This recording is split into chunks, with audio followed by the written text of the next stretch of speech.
जय हिंद। आज हम बात करने वाले हैं कुछ नियम कानून के। आप लोगों ने अक्सर सुना होगा कि भैया कि पुलिस किस धारा के तहत आपको अरेस्ट कर रही है, जुडिशियल कस्टडी क्या है, पुलिस कस्टडी क्या है, जीरो एफआईआर क्या है, एफआईआर क्या है, जज किसे कहते हैं, मजिस्ट्रेट किसे कहते हैं, और हाउस अरेस्ट क्या है, और फांसी की सज़ा कैसे देते हैं, और जो कि उम्र कैद की सज़ा कितने दिन तक की रहती है। ठीक है, तो आज हम इस पूरे टॉपिक में यही समझने वाले हैं। तो हम सबसे पहले ये देखते हैं कि पुलिस किस धारा के तहत आपको अरेस्ट करती है। ठीक है, तो पुलिस का भी एक रोल होता है कि भैया कि जिसको अरेस्ट कर रही है तो उसका भी कुछ नियम कानून है कि आप किस धारा के तहत उस व्यक्ति को अरेस्ट कर रहे हैं जो अपराधी है। ठीक है, तो सीआरपीसी की धारा 100, देखिए पहले आप इसको समझिए कि सीआरपीसी के है क्या। ये है कोड क्रिमिनल प्रोसीजर है। ठीक है, ये सीआरपीसी क्या है, ये कोड क्रिमिनल प्रोसीजर है। ठीक है, तो इसकी धारा में 151 के तहत, ठीक है, इसकी धारा 151 के तहत संज्ञेय अपराध के रोकने के लिए ये किया जाता है। जैसे अगर पुलिस को लग रहा है कि ये अपराधी है, ठीक है, तो वो क्या करेगी, उसको यह हक है कि 151 के तहत 151 के तहत वो व्यक्ति को अरेस्ट कर सकती है किसी भी संज्ञेय अपराध के लिए। ठीक है, देखिए भैया पुलिस का यह है ना कि अगर वो पुलिस किसी भी व्यक्ति को देख रहा है ना तो उसका ये है कि नहीं ये कुछ गलत करेगा या वो गलत नहीं करेगा, लेकिन पुलिस का काम यह है कि वो हर एक व्यक्ति को शक के नज़र से देखे। ठीक है, तो इसलिए ये बात हो गई। अब ये सीआरपीएफ सीपीसी क्या है। ठीक है, इस सीआरपीसी जो है ये कब लागू किया गया था, तो भैया ये 1974 ईस्वी में लागू किया गया था। ठीक है, 1974 ईस्वी में लागू किया गया था। उसके बाद इसमें जो है कि कई सुधार किए गए थे। ठीक है, तो इसमें क्या है कि कई बार बहुत सुधार किए गए थे सीआरपीसी में। अब देखते हैं कि भैया ये जज और मजिस्ट्रेट में अंतर क्या है, और ये जज किसे कहते हैं और ये मजिस्ट्रेट किसे कहते हैं, ये अंतर है। ठीक है, तो जज इसे कहते हैं ना जो बड़े फैसले लेता है, जैसे किसी को मौत की सज़ा देना है या किसी को उम्र कैद की सज़ा देना है, तो यह काम जज का होता है, हालांकि मजिस्ट्रेट का ये नहीं होता है। ठीक है, जज जो है कि ये मौत की सज़ा देता है और उम्र कैद की सज़ा देता है, मतलब हालांकि ये बड़े जो है कि फैसले सुनाता है, ये कौन सुनाता है, जज सुनाता है। ठीक है, और यही बात करते हैं मजिस्ट्रेट की, तो ये क्या करता है, ये केवल छोटे मोटे सुनाता है कि भैया कि इनको एक हफ्ते के लिए या फिर एक महीने के लिए जेल में डाल दो। ठीक है, इनसे जुर्माना भर लो, मतलब एक्सेट्रा, मतलब ऐसा सब ये कौन करता है, मजिस्ट्रेट करता है। तो अब ये जज और मजिस्ट्रेट में अंदर अंतर आ गया। इसको आप ऐसे भी याद कर सकते हैं कि भाई ये जो जज है, जज जो है वह बड़े फैसले सुनाता है, जैसे किसी को मौत की सज़ा देना या फांसी देना, मतलब या उम्र कैद की सज़ा देना, ये जज का काम है। और मजिस्ट्रेट का काम यह है कि वह छोटे मोटे जो है कि देखता है मामले को, छोटे मोटे मामले को देखता है। ये कौन देखता है, मजिस्ट्रेट देखता है। ठीक है, अब एफआईआर क्या है और जीरो एफआईआर क्या है, ये अक्सर आपको यह बात आपको जानना चाहिए कि जीरो एफआईआर क्या है या एफआईआर क्या है। ठीक है, तो एफआईआर क्या करते हैं, एफआईआर किसे कहते हैं, अपने क्षेत्र में किसी के ऊपर एफआईआर जब हम लिखाते हैं तो उसे खाली एफआईआर कहते हैं। क्या कहते हैं, एफआईआर कहते हैं।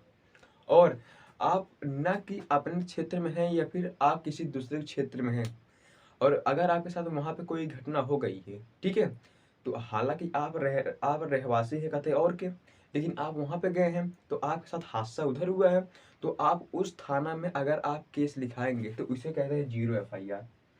क्या कहते हैं भैया, जीरो एफआईआर। ठीक है, अब आपको समझ आ गया, मतलब जैसे कि देखिए एफआईआर का अर्थ यह है कि अपने क्षेत्र में किसी के खिलाफ अगर आप एफआईआर करेंगे तो उससे कहते हैं एफआईआर। और अगर आप किसी दूसरे के क्षेत्र में, अगर आपकी गाड़ी चोरी हो गई या आपके साथ दूसरे क्षेत्र वाले दूसरे के क्षेत्र में ही आपसे मारपीट कर रहे हैं, तो आप अपने थाना में तो आएंगे नहीं लिखाने, आप उसी के नज़दीकी थाना में जाएंगे एफआईआर लिखाने, तो उसे कहते हैं जीरो एफआईआर।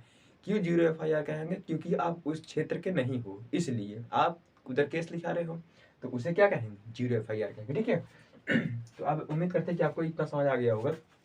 अब थोड़ा इधर चलते हैं। ठीक है, इधर क्या है कि जुडिशियल कस्टडी क्या है और पुलिस कस्टडी क्या है। ठीक है, जुडिशियल कस्टडी और पुलिस कस्टडी में दोनों में बहुत बड़ा अंतर है। ठीक है, जुडिशियल कस्टडी क्या है कि इसमें जो अपराधी है वह मजिस्ट्रेट या जज के अंडर में रहता है, और इससे भी किसी भी प्रकार की पूछताछ नहीं की जाएगी। ये और इसके जिम्मेदार कौन होंगे, मजिस्ट्रेट होंगे। ये देखिए मजिस्ट्रेट होंगे इसके जिम्मेदार। अगर पुलिस को अपराधी से अगर पूछताछ करनी है तो मजिस्ट्रेट को क्या है कि एप्लीकेशन लिख के देना पड़ेगा। क्या लिख के देना पड़ेगा? एप्लीकेशन लिख के देना पड़ेगा। मतलब ये आप हालांकि समझिए कि जुडिशियल कस्टडी का अर्थ यह है ना, जुडिशियल कस्टडी का अर्थ यह है कि अगर कोई अपराधी कोर्ट में आ गया, उसके बाद कोर्ट अगर उसकी सजा मतलब जो है कि अभी उसका केस चल रहा है, तो वो कोर्ट कहेगा कि मतलब जो जज है वो कहेगा कि इसको भाई जुडिशियल कस्टडी में डाल दो, बाकी पुलिस वाले अपना काम करते रहिए, आप ये छानबीन कीजिए। तो वह अपराधी जुडिशियल कस्टडी में आ गया, उसको जुडिशियल कस्टडी में रखा जाएगा और उसके पूरे जिम्मेदार होंगे जज या फिर मजिस्ट्रेट होंगे, ठीक है। और अगर पुलिस को अगर उससे कुछ पूछताछ करनी है तो वो डायरेक्ट जाके पूछताछ नहीं कर सकता है। इसके लिए जज या मजिस्ट्रेट को एप्लीकेशन देना पड़ेगा। क्या देना पड़ेगा? एप्लीकेशन देना पड़ेगा। ये हो गया। ये जज कस्टडी मालूम पड़ गया। अब पुलिस कस्टडी क्या है? पुलिस कस्टडी, इसमें जो अपराधी है पुलिस के अंडर में रहता है, पुलिस जब चाहे तब इससे पूछताछ कर सकती है, ये कहे उसे कहते हैं पुलिस कस्टडी कहते हैं। और हालांकि पुलिस कस्टडी कितने दिन तक का रहता है? वो रहता है 15 दिन तक ना, मिनिमम है कि 14 दिन 15 दिन तक ना, हाईएस्ट 15 दिन तक रहता है। लेकिन इसको 2023 में बढ़ा के 90 दिन कर दिया गया। मतलब भैया इसको कर दिए 3 महीने कर दिया है पुलिस कस्टडी। ये था पहले 15 दिन, लेकिन अब 2023 से इसको कितना कर दिया गया है? 90 दिन का कर दिया गया है। ये पुलिस कस्टडी कर दिया इसको 90 दिन तक, ठीक है। तो आप जुडिशियल और इसमें समझ आ गया। जुडिशियल उसे कहते हैं कि भैया कि जो अपराधी जज के अंडर में है और उससे पुलिस पूछताछ नहीं कर सकती। अगर पुलिस को पूछताछ करना है तो फिर जज या फिर मजिस्ट्रेट को वह एप्लीकेशन देगा, बस इतना हो गया। उसके बाद जो है कि उसको पुलिस वाले को उससे बात करने के लिए मौका मिलेगा, ठीक है। और पुलिस कस्टडी क्या है? पुलिस कस्टडी क्या है? और अपराधी जो है वह पुलिस के अंडर में रहेगा, पुलिस जब चाहे तब इससे पूछताछ कर सकती है, ठीक है। और एक होता है रिमांड होम। क्या होता है भैया? एक होता है रिमांड होम। तो अगर कोई भी, जैसे मान चलिए कोई अपराधी है, अगर वह उसका केस चल रहा है, वो है अभी जेल में है, ठीक है। तो वह जेल में है, तो पुलिस आएगी, उसको कहेगी कि हमने जो आपको कल अपराधी दिए थे उसको आप हमको दे दीजिए।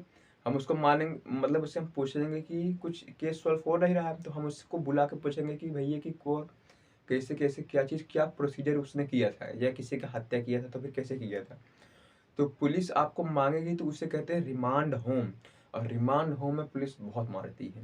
क्या करती है रिमांड होम में? रिमांड होम में पुलिस आपको बहुत ब्लैकमेल करेगी, बहुत मारेगी, ठीक है।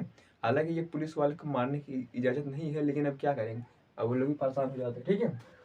तो आपको ये पुलिस कस्टडी और जो कि जुडिशियल कस्टडी समझ आ गया। ये आप करते हैं हाउस अरेस्ट। हाउस अरेस्ट क्या है? मतलब हाउस में, घर के अंदर ही अरेस्ट आपको पैक कर देते हैं। हाउस अरेस्ट मामले ज़्यादातर कहाँ से आते हैं?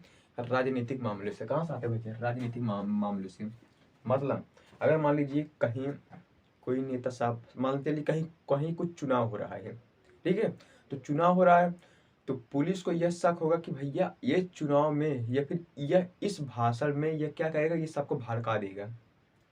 और जब ये भड़का देगा तो उसकी वजह से दंगा फसाद होगा। मान चलिए जैसे आपको हमने एक एग्जाम्पल दे दिया, जैसे किसी का चुनाव हो रहा है, किसी भी पार्टी का, हालांकि हम पार्टी का नाम नहीं लेंगे, मान चलिए किसी भी पार्टी का चुनाव हो रहा है, ठीक है। अब जब हो रहा है तो अगर वह पार्टी सामने वाले बंदे को नहीं पसंद है तो उसके जरिए कोई भाषण देगा, और जब भाषण देगा तो वो क्या करेगा कि उसके जरिए दंगा फसाद होगा, ठीक है। तो तो पुलिस क्या करेगी, उसको ये शक होगा कि इसके भाषण से पूरा दंगा फसाद हो जाएगा, तो इसलिए उस व्यक्ति को हाउस अरेस्ट कर दिया जाता है। हाउस अरेस्ट कुछ नियम कानून है। हाउस अरेस्ट में यह है कि आपको फ़ोन नहीं दिया जाएगा, आपके घर के हर सिग्नल काट दिया जाएगा, ठीक है। टीवी भी सब मतलब कुछ नहीं रहेगा, ठीक है। और आपके निगरानी में आपके घर के पास कैमरा लगाया जाएगा, घर के अंदर घर के बाहर कैमरा लगाया जाएगा जब तक आप हाउस अरेस्ट हैं। ये डिपेंड करता है कोर्ट के ऊपर कि आपको कितने दिन तक का हाउस अरेस्ट दिया जा सकता है। और आपको बाहर वाले से मिलने की इजाज़त नहीं दी जाएगी। आप खाली अपने, और आपकी फैमिली भी अंदर रहेगी, आप खाली अपने फैमिली से बात कर सकते हैं और अपने वकील से बात कर सकते हैं, बस। बाकी आप बाहर वाले से किसी से बात नहीं कर सकते हैं। ये डिपेंड करता है कोर्ट के ऊपर कि आपको कितने दिन तक का हाउस अरेस्ट दिया है। और ये हाउस अरेस्ट ज़्यादातर मामले ये राजनीतिक से आते हैं, ठीक है। ये राजनीतिक मामले से आते हैं और इसमें आदमी कुछ नहीं